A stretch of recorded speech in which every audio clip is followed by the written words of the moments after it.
झगड़ा करके कोई महान बनल बाज ले। गलतियां किसी से भी होती हैं, हो जाती हैं।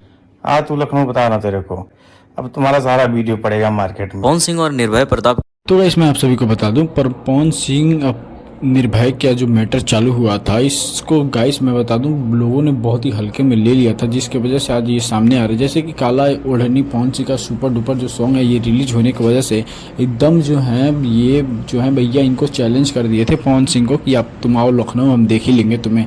बट मैं बता दूँ ऐसा कुछ हुआ नहीं, और काफ़ी ज़्यादा ये जो है इन लोगों में काफ़ी ज़्यादा ये पहले पवन सिंह के फैंस थे, लेकिन अब इस टाइम क्या हुआ है कि इनके दुश्मन बहुत बड़े दुश्मन बन चुके हैं। तो पवन सिंह का जो काला ओढ़नी जो सॉन्ग था वो रिलीज जो होने वाला था वो लखनऊ से ही होने वाला था, और उसके ही वजह से पवन सिंह वहाँ पे गए थे, और उसके बाद उन्होंने रिलीज हुआ, वहीं से सॉन्ग उन्होंने रिलीज भी करवाया। और जैसे तो ये इन्होंने जैसे धमकी दी थी, धमकी देने के बावजूद भी ये कुछ नहीं कर पाया। पवन सिंह एकदम चैलेंज ठोक के कहें कि आओ तुम, मैं यहीं पे हूँ लखनऊ में, मेरा कुछ उखाड़ना है तो उखाड़ के दिखा दो, और हमारा क्या कोई उखाड़ पाएगा, इतना आसान थोड़ी है मेरा कोई कुछ उखाड़ पाए। पवन सिंह का जो पहले फैन था वो आज उनका बहुत बड़ा दुश्मन बन चुका है। और जैसे कि मैं गाइस बता दूं कि हाल